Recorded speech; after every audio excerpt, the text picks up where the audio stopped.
American who visits our nation's Hall of Heroes in the Pentagon, where his name is now being enshrined, James Anderson will never die. He will continue to live as part of our nation's brave history. For a group of young Marines, his comrades, whom he saved from certain death, James Anderson will never be forgotten. For you who knew him and loved him, the memory of James Anderson will be a proud and inspirational source of comfort. Private First Class Anderson was a typical Marine.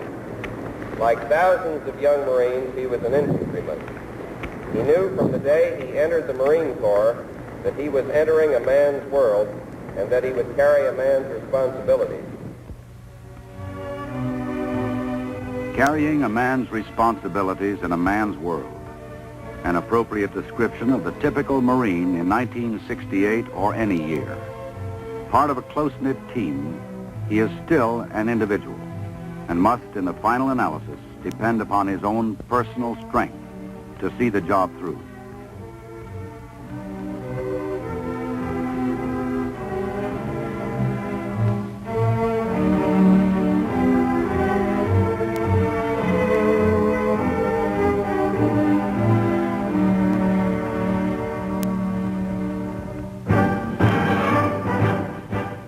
January, and the new Commandant of the Marine Corps arrives in Vietnam, just 2 days after taking office.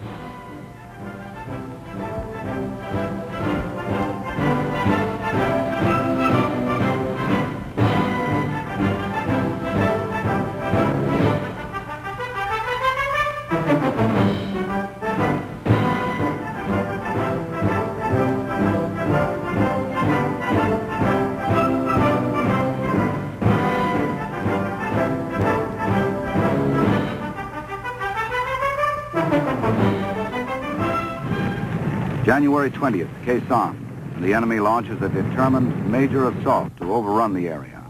26 Marines and the South Vietnamese troops say nothing doing, no matter how tough the going, and they give as good as they get.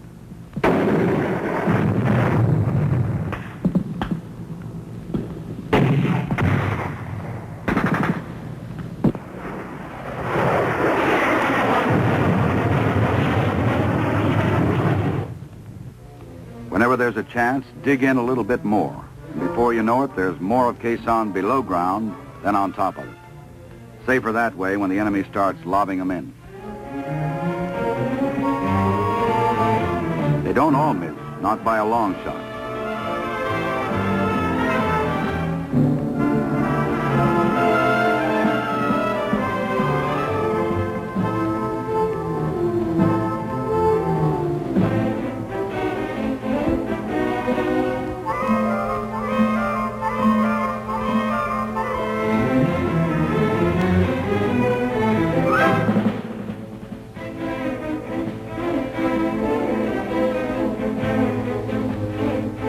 Casualties are soon on their way to a hospital via medevac.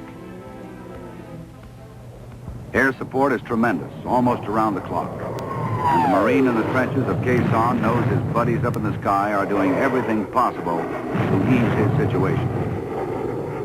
Add long-range aerial support day and night, and Khe Sanh holds out week after week for 77 days in the face of the numerically superior enemy forces. Aerial resupply is the only way to get the necessary cargoes of guns, ammunition, and food into Khe Sanh. And day after day, aircraft load up in Da Nang, take off on mission after mission.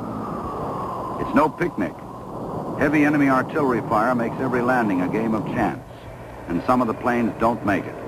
But they come rolling in because the Marines in the trenches need the supplies. Cargoes are unloaded in seconds, and the aircraft barely stop rolling.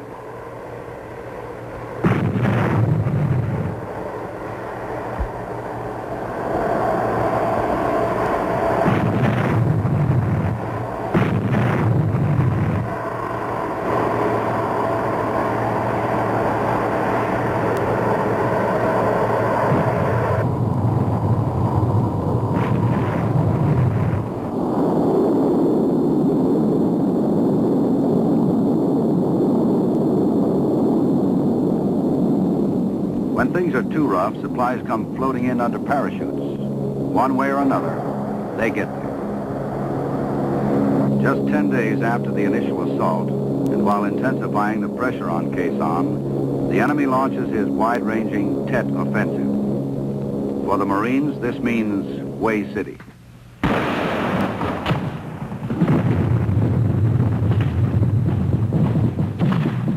Fighting is violent, and if ever a Marine had to rely on his own quickness and toughness, this was it.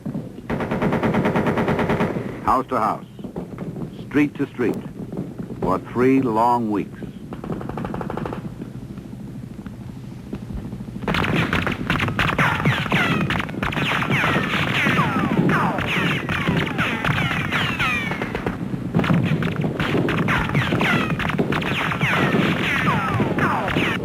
Casualties are heavy in the house-to-house fighting, and the enemy resistance is stiff.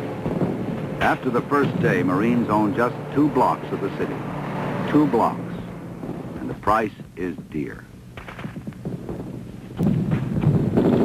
As the days wear on, progress is made on both sides of the river. Good communications are vital in this kind of operation. And decisions are made from minute to minute. Bad weather curtails air support missions most of the time, but whenever there is a slight lift, the planes pour it on.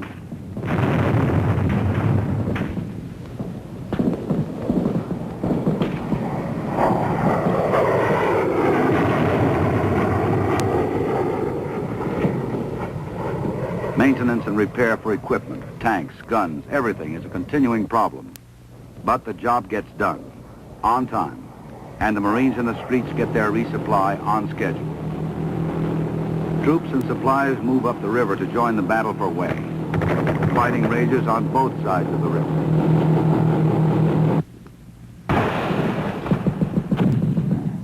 After almost 3 weeks of some of the war's toughest fighting, the end is in sight.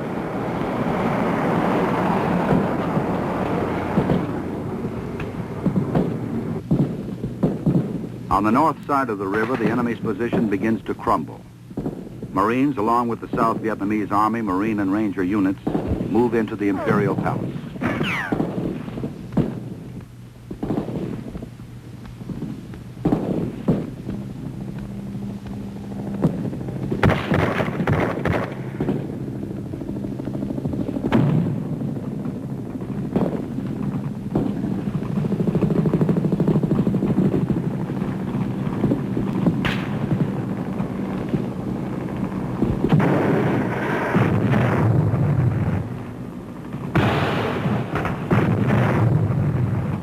And on the south side, Marines are securing the city, mopping up nests of enemy resistance, still house to house.